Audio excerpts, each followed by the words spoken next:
Vamos hasta Hechos 12. Hemos estado caminando en el libro de los Hechos y hoy vamos a leer el capítulo 12, Hechos 12, del 1 al 25. Hechos 12, del 1 al 25, que nos dice de esta manera. Yo estoy leyendo la Nueva Biblia de las Américas. Por aquel tiempo, el rey Herodes echó mano a algunos que pertenecían a la iglesia para maltratarlos. Hizo matar a espada a Jacobo, el hermano de Juan. Y viendo que esto agradaba a los judíos, hizo arrestar también a Pedro. Esto sucedió durante los días de los panes sin levadura. Habiéndolo arrestado, lo puso en la cárcel, entregándolo a 4 grupos de soldados para que lo custodiaran con la intención de llevarlo ante el pueblo después de la Pascua. Así pues, Pedro era custodiado en la cárcel, pero la iglesia hacía oración ferviente a Dios por él. Esa misma noche, cuando Herodes estaba a punto de venir a buscarlo, Pedro estaba durmiendo entre 2 soldados sujetos con 2 cadenas, y unos guardias delante de la puerta custodiaban la cárcel. De repente se le apareció un ángel del Señor, y una luz brilló en la celda, y el ángel tocó a Pedro en el costado y le despertó diciéndole: levántate pronto. Y las cadenas se cayeron de las manos de Pedro. Vístete y ponte las sandalias, le dijo el ángel. Así lo hizo, y el ángel añadió: envuélvete en tu manto y sígueme. Y saliendo Pedro lo seguía, y no sabía que lo que hacía el ángel era de verdad, sino que creía ver una visión. Cuando habían pasado la primera y la segunda guardia, llegaron a la puerta de hierro que conduce a la ciudad, la cual se les abrió por sí misma. Entonces salieron y siguieron por una calle, y de repente el ángel se apartó de él. Cuando Pedro volvió en sí, dijo: ahora sé en verdad que el Señor ha enviado a su ángel y me ha rescatado de la mano de Herodes y de todo lo que esperaba el pueblo de los judíos. Al darse cuenta de esto, fue a casa de María, la madre de Juan, llamado también Marcos, donde muchos estaban reunidos y lloraban. Cuando llamó a la puerta de la entrada, una sirvienta llamada Rode salió a ver quién era. Al reconocer la voz de Pedro, de alegría, no abrió la puerta, sino que corrió adentro y anunció que Pedro estaba a la puerta. ¿Estás loca?, le dijeron ellos. Pero ella insistía en que así era. Y ellos decían: es su ángel. Pero Pedro continuaba llamando, y cuando ellos abrieron, lo vieron y se asombraron. Y haciéndole señales con la mano para que guardaran silencio, les contó cómo el Señor lo había sacado de la cárcel. Y les dijo: informen de estas cosas a Jacobo y a los hermanos. Entonces salió y se fue a otro lugar. Cuando se hizo de día, hubo un alboroto no pequeño entre los soldados sobre qué habría sido de Pedro. Herodes, después de buscarlo y no encontrarlo, interrogó a los guardias y ordenó que los llevaran para matarlos. Después de esto, Herodes descendió de Judea a Cesarea y se quedó allí por un tiempo. Herodes estaba muy enojado con los de Tiro y de Sidón, pero ellos de común acuerdo se presentaron ante él, y habiéndose ganado a Blasto, camarero del rey, pedían paz, pues su región era abastecida por el territorio del rey. El día señalado, Herodes, vestido con ropa real, se sentó en la tribuna y comenzó a hablarles, y la gente gritaba: voz de un Dios y no de un hombre es esta. Al instante, un ángel del Señor lo hirió por no haber dado la gloria a Dios, y Herodes murió comido de gusanos. Pero la palabra del Señor crecía y se multiplicaba. Bernabé y Saulo regresaron de Jerusalén, y después de haber cumplido su misión, llevando consigo a Juan, llamado también Marcos. El filósofo ateo francés llamado Voltaire afirmó que en 100 años la Biblia se iba a extinguir junto con el cristianismo, y que solo se iban a poder encontrar Biblias en los museos como piezas decorativas. A los 50 años de su muerte, Su misma casa era el depósito de una sociedad bíblica y en su misma casa había una imprenta donde se imprimían centenares de Biblias. Porque quien se oponga a Dios sufrirá las consecuencias, mas la palabra del Señor seguirá creciendo y multiplicándose. Esto es lo que vemos en este texto. Hay oposición. Quien quiera ponerse puede escoger estar en ese bando, pero va a sufrir las consecuencias. Eso sí, la palabra del Señor va a seguir avanzando, la palabra del Señor se va a seguir multiplicando, porque la iglesia crece en medio de la oposición. Y no es la primera vez que hemos visto en este libro de los Hechos que cada vez que el fuego de la prueba se ha intensificado, el resultado ha sido que la verdadera iglesia se define y crece. Y digo se define porque quien no es la iglesia se pone a un lado, con la prueba, con la dificultad, con la adversidad. Y es tan interesante que al mirar el contexto literario de este capítulo 12, al mirar el capítulo anterior, al mirar el capítulo posterior, podemos darnos cuenta que mientras habíamos leído, el hambre estaba azotando toda la región, aún así el mensaje había llegado a los gentiles. La iglesia seguía creciendo. No solo a los judíos, ahora a los gentiles también había llegado el evangelio. Este fue capítulo 10, capítulo 11. Pero si miramos el capítulo 13, podremos ver más crecimiento, porque se llevará a cabo el primer viaje misionero de Saulo. Entonces, en medio de tanta persecución, en medio de tanto dolor, seguimos viendo este reino de Dios que nadie puede detener, que nadie puede parar. Seguimos viendo que se está cumpliendo lo que había sido dicho a sus discípulos: ustedes van a ser mis testigos en Judea, Samaria y hasta lo último de la tierra. Estaba pasando a pesar de la oposición, a pesar de que algunos decían los vamos a exterminar. Y ahora, después de un tiempo de descanso, vemos a Herodes una vez más persiguiendo a la iglesia. De aquí sale nuestra primera enseñanza. En los versos del 1 al 5, el sufrimiento y la persecución del cristiano son una realidad de este mundo caído. Pero tenemos la oración. Usted y yo debemos saber que el sufrimiento toca nuestras puertas una y otra vez. No puedo engañarte, no puedo decirte lo contrario. Forma parte de este mundo en el que vivimos. Incluso terminamos el capítulo anterior hablando de esto, sobre esta hambre que había sido profetizada sobre la región de Judea, donde estaban sufriendo estos hermanos. En ese tiempo, verso 1, dice que el rey Herodes, ¿qué hizo? Echó mano a uno de la iglesia para maltratarlos. Sí, porque también a los creyentes les pasan cosas malas.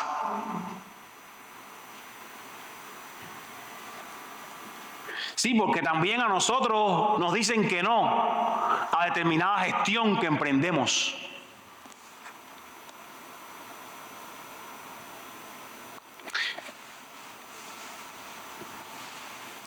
Y nosotros vemos cómo, tristemente, este Herodes hace matar a Jacobo, dice aquí,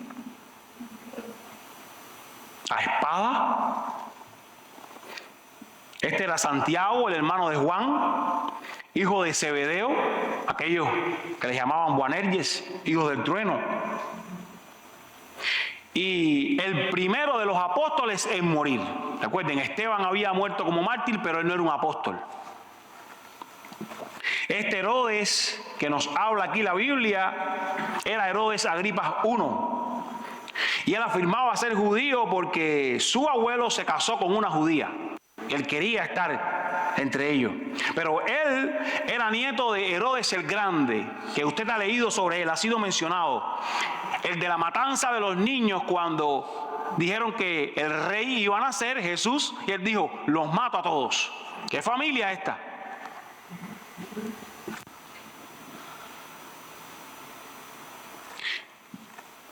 Y este Jacobo, que ha sido muerto a espada, es uno de los que Jesús le dijo en Mateo 20:23, ustedes pueden beber de mi copa,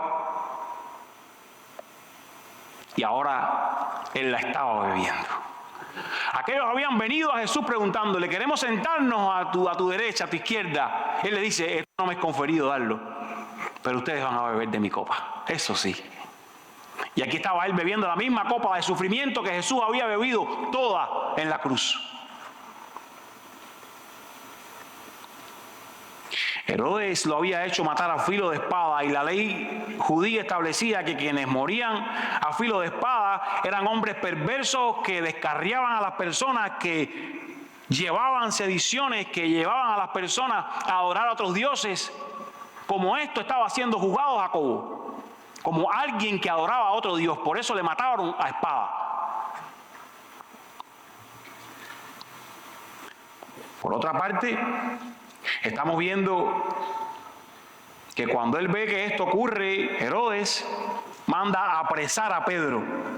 Quizás, como dice la Biblia, porque esto le agradaba a los judíos, quizás intentando ganar alguna posición política. Y lo pone en la cárcel no para meterle un susto. Nos dice el mismo texto que él estaba esperando a que pasara la fiesta para llevarle ante el pueblo y hacerle lo mismo que le hicieron a Jacobo. Porque no podían haber ejecuciones en esos días de los panes sin levadura, en los días de la Pascua. Y además era un buen momento porque la ciudad estaría llena de judíos que podrían ver este acto ejemplarizante. Y como parece que ellos sabían que Pedro se escapaba de la cárcel, que él burlaba a las cárceles, le pusieron máxima seguridad, bajo custodia total. 4 grupos de soldados, encadenado Pedro a los soldados, todo lo posible porque no se fuera. Él decía, este no se nos escapa.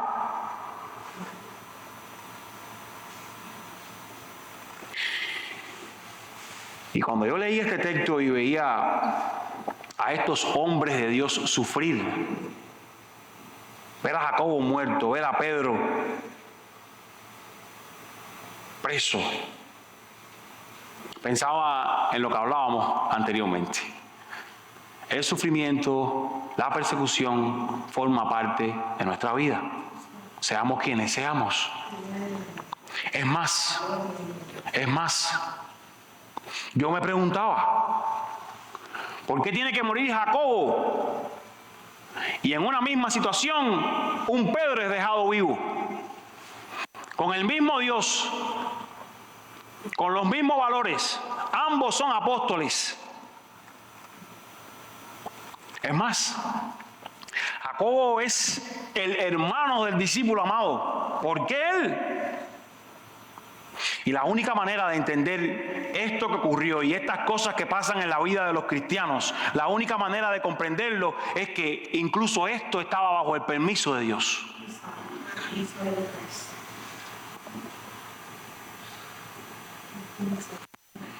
Y a veces nosotros pensamos tanto en nosotros, porque usted tiene que imaginarse esta situación. Aquí hay familias representadas. La familia de Jacobo está llorando porque a él lo han matado a filo de espada. Unos versos más adelante, la familia de Pedro quizás está contenta porque a él lo han liberado.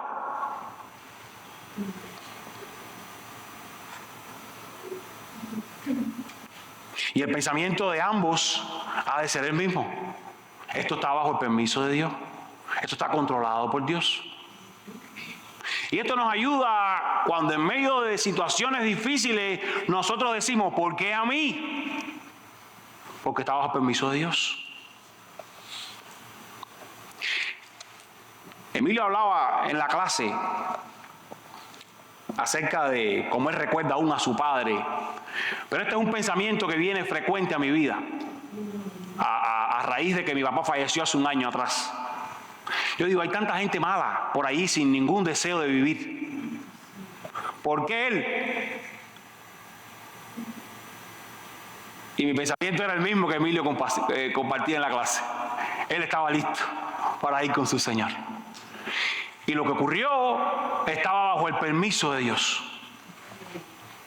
Y el que quizás está en la calle, que ni merezca vivir, necesita lo que él tenía para poder llegar ante Dios. Yo no puedo pensar solo en mí. Yo no puedo pensar solo en mis deseos, en mis emociones. Yo tengo que pensar con el corazón de Dios. Él quiere salvar.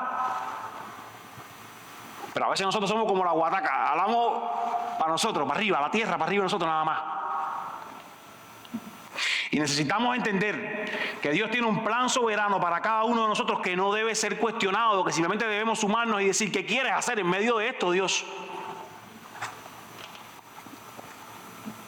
¿Qué te dice Dios cuando tú ves este caso acerca de su plan para aquellos que le siguen? Una vez más, que tu vida no es tuya.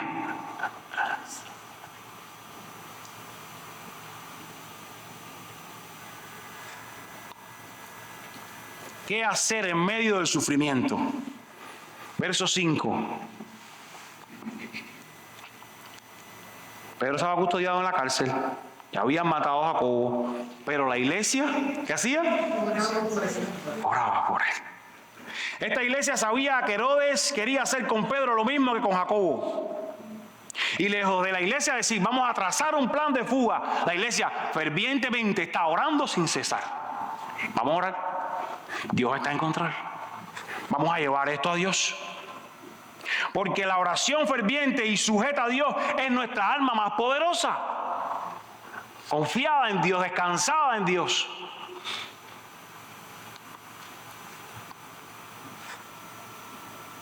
¿Cómo te animan estos versos, estos creyentes, a orar con fervor? Que Dios nos encuentre a nosotros haciendo lo mismo, desfalleciendo en oración, en el único lugar donde podemos entender incluso las cosas difíciles que pasan en nuestras vidas. Y yo confío en ti. Yo no lo tengo controlado, pero aquí estoy. Y es que el dolor es ese abono en la vida del cristiano. Y si no, piensa, cuando pasas por dificultades, es cuando más tú oras. Cuando la llaga se toca, cuando se pone algo difícil, cuando hay un diagnóstico complicado, ahí es cuando más tú oras.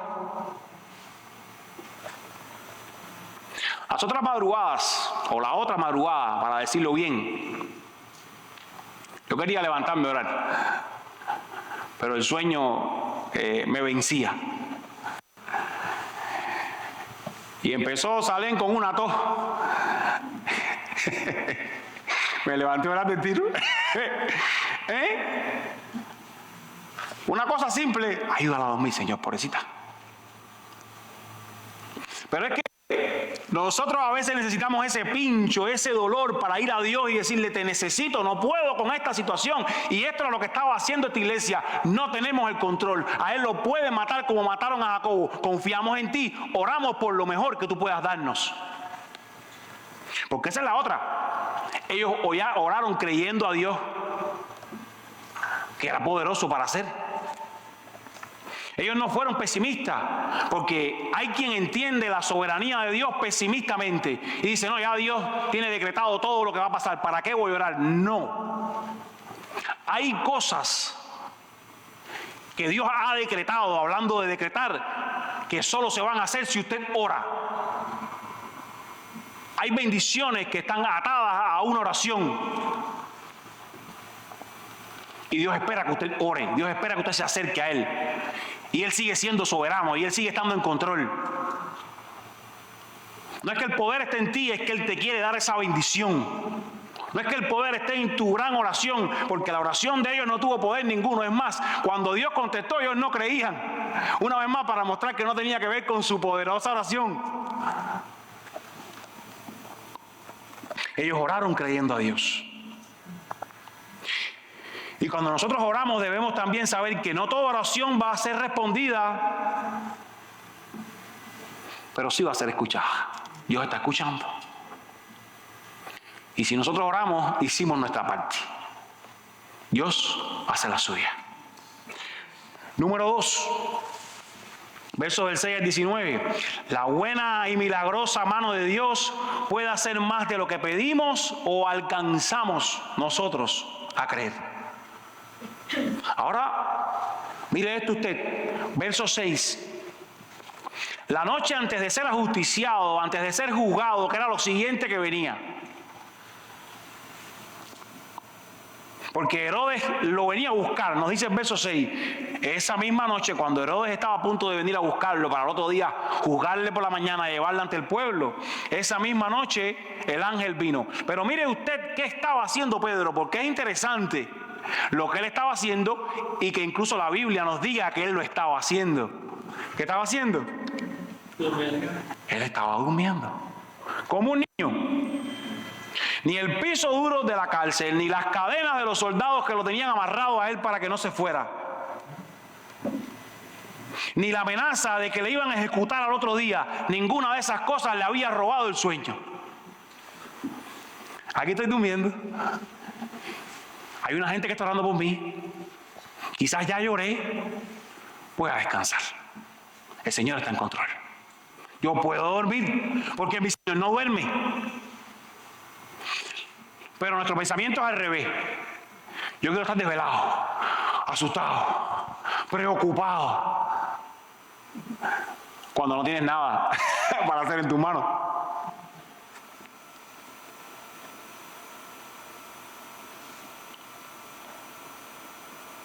Pedro podía dormir en paz porque descansaba en lo que Dios decidiera. Tan dormido estaba que el ángel tiene que venir y tocarle. ¡Ey, aquí estoy! Despiértate. Y amado, aquellos que somos hijos de Dios, esa paz que tenemos, que hemos logrado con Él al ser sido salvados, esa paz que Él da como fruto de su Espíritu Santo, nos debe permitir dormir plácidamente, aún en espera de ser ejecutado. Yo descanso en ti, Señor. Y a veces nosotros nos estamos preocupando por la mínima cosa. Sácate esa palabra de la boca. Descansa en Dios. Y si nosotros miramos a nuestro alrededor, vamos a ver una sociedad que está saturada de tranquilizantes, de pastillitas para dormir.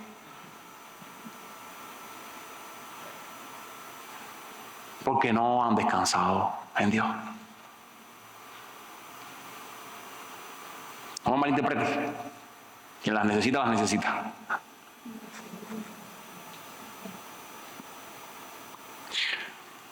Pero de esta experiencia aprendió Pedro cuando en Primera de Pedro 5:7 él escribió: echen toda su ansiedad sobre Dios porque Él cuida de ustedes. Pedro sabía lo que era decir: me van a matar mañana, yo descanso en ti, Señor. Y le dice a los cristianos de todo el mundo: echen toda ansiedad sobre Él. Él cuida de nosotros. Su buena mano nos cuida. De repente aparece un ángel, brilla una luz ahí milagrosamente en la cárcel, sobrenaturalmente.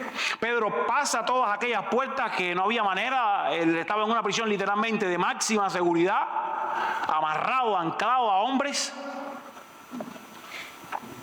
Y fue a casa de una tal María, madre de Juan Marcos, donde él creía que estaban reunidos los cristianos, y ahí estaban ellos orando. Entonces Pedro llama a la puerta, como leímos, se acerca, rode, identifica la voz de Pedro, tanta es su alegría, tanto es euforia, la oración ha sido respondida, y regresa: Pedro, está allá afuera.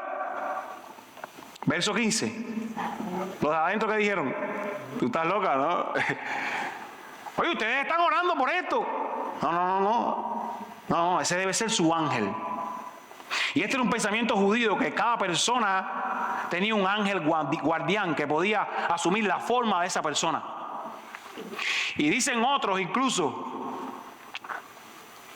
que el hecho de que dijeran es su ángel es que ya ellos estaban asumiendo: ya él murió. Tranquila. Verso 16. Y Pedro, ábranme por favor, que todavía viene Herodes y me coge y hay que volverme a sacar de la prisión. Abran. Le abren. Pero el punto es, esta gente estaba orando fervientemente, estaba orando fielmente, pero se negaban a creer que ya Dios había respondido, que ya Dios había dado. Amados, esperemos nosotros respuestas más allá de lo que imaginamos y deseamos. Dios sabrá concederlas o no, en su voluntad.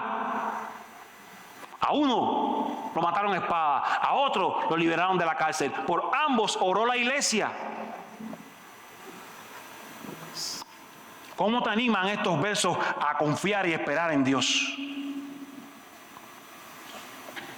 Porque a menudo esto mismo que vivieron ellos marca nuestra vida de oración.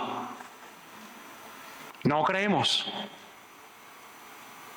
Y gracias a Dios que no tiene que ver con eso. Porque si no, tuviéramos embarcado. Los discípulos tienen que orar, ayuda a nuestra fe, aumenta nuestra fe.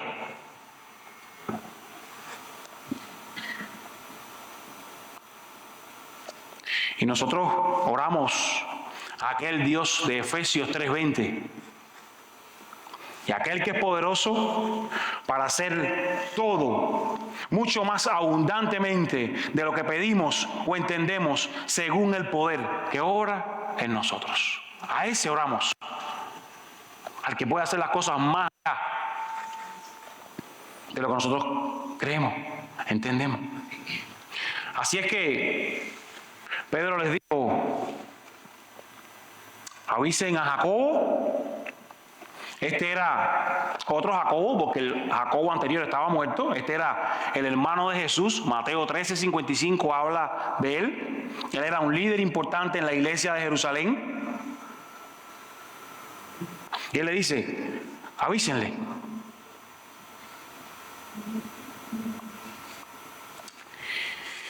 Y estuve leyendo un comentario de un teólogo americano. Él ya falleció, se llamaba James Montgomery Boyce.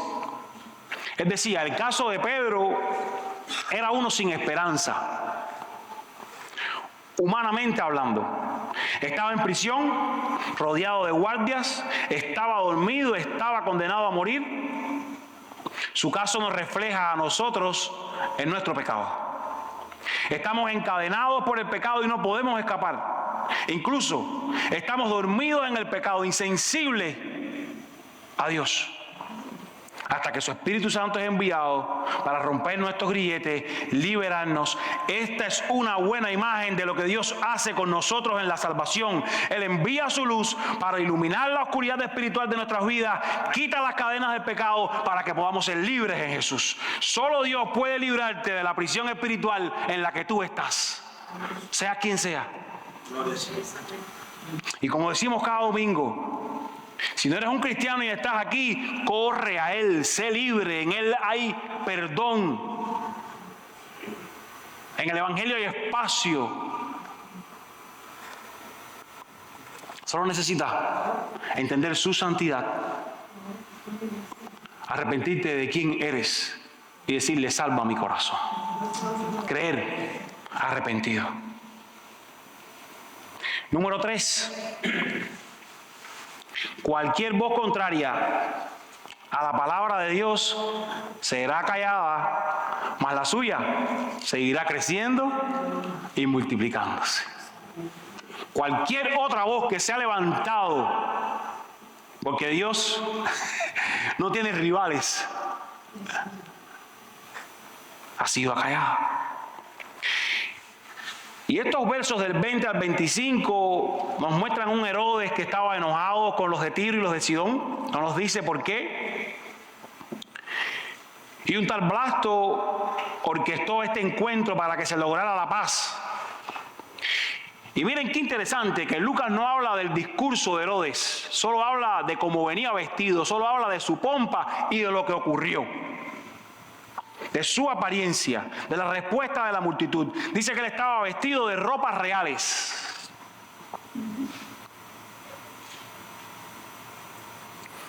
Creyéndose demasiado. Dicen algunos comentaristas de la historia, historiadores de la iglesia primitiva, que estas ropas solían tener como brillos así, escarlata, que con el sol refulgían.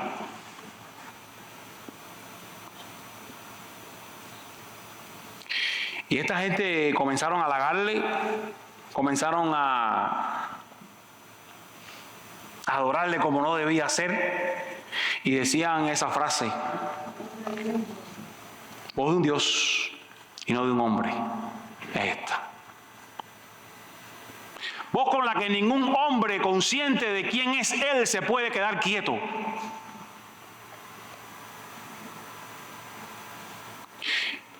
Y Herodes no lo reprendió, Herodes no lo rechazó, Herodes se quedó con este halago. Y ahí mismo un ángel del Señor lo hirió por no haber dado la gloria a Dios.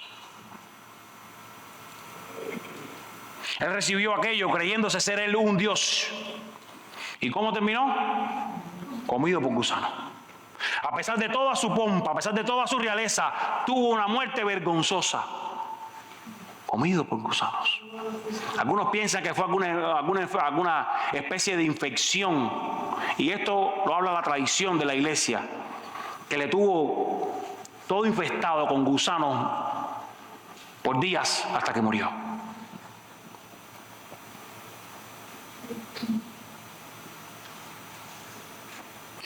Y en medio de toda su grandeza, su muerte fue vergonzosa.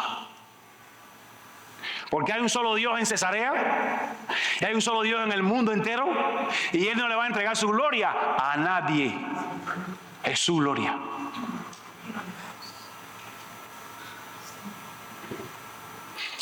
Y a modo de aplicación, como otras que te he compartido, tenemos que saber que los personajes y reyes más grandes de la historia son tan frágiles y tan finitos al compararlos con la grandeza de Dios.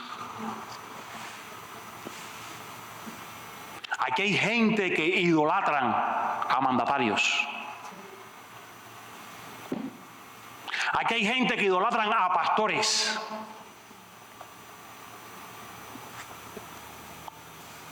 Los más grandes son tan frágiles, en un momento terminan así.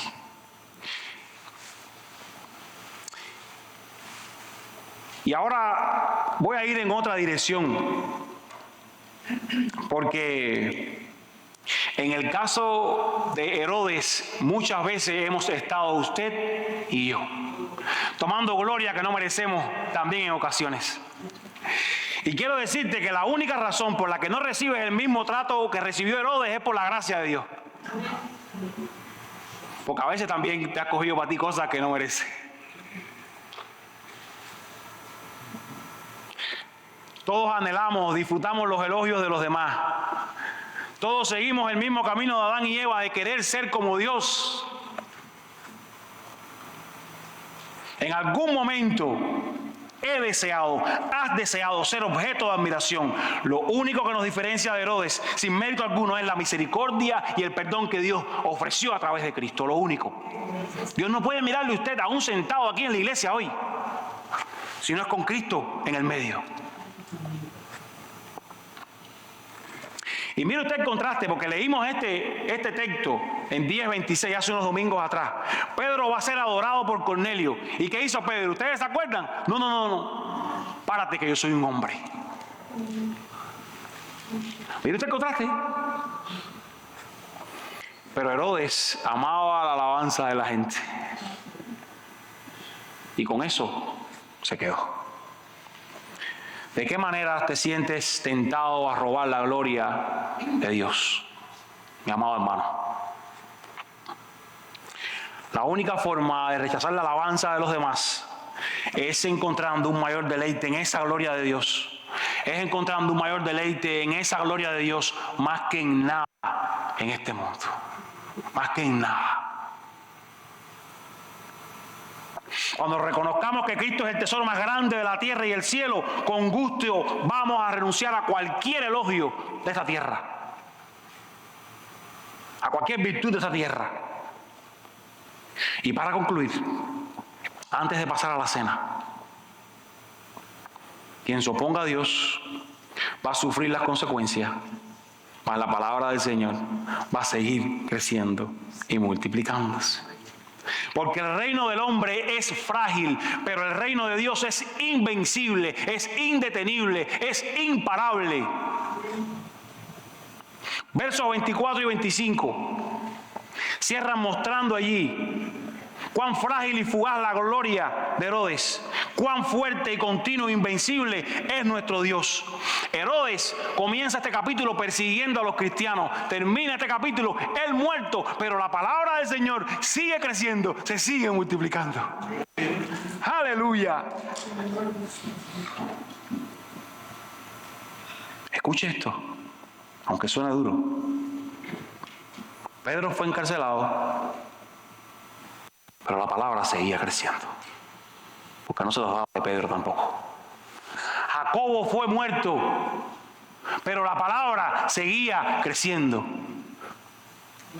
Y un familiar de Jacobo, de este lado de la tierra, no puede decir lo que él del otro lado puede decir: valió la pena mi muerte. La palabra de Dios siguió creciendo. Así es que Bernabé y Saulo regresan de cumplir con su misión. Aquella ofrenda que habíamos visto habían recogido de los santos, fueron rumbo a Antioquía, y aquí estaba por comenzar el primer viaje misionero. Una vez más, Dios está siendo mostrado en esta historia como el invencible. Herodes, te opusiste, mira donde tú terminaste, mira dónde sigue la iglesia de Dios. Voltaire, te opusiste, mira dónde sigue la palabra de Dios. Nuestro Dios es invencible. Termino con una cita de John Stott. Él dice, al comienzo del capítulo, Herodes está causando alboroto, arrestando y persiguiendo. Al final, él mismo es herido y muere. El capítulo comienza con Jacobo muerto, Pedro en prisión y Herodes triunfando. Así comienza este capítulo. Pero ahí no termina la historia. El texto termina con Herodes muerto, Pedro libre y la palabra de Dios triunfando. Tal es el poder de Dios para derribar los planes hostiles humanos y establecer los suyos en su lugar. Él es invencible. Tenemos a ese Dios. Confiemos en ese Dios y hagamos su obra.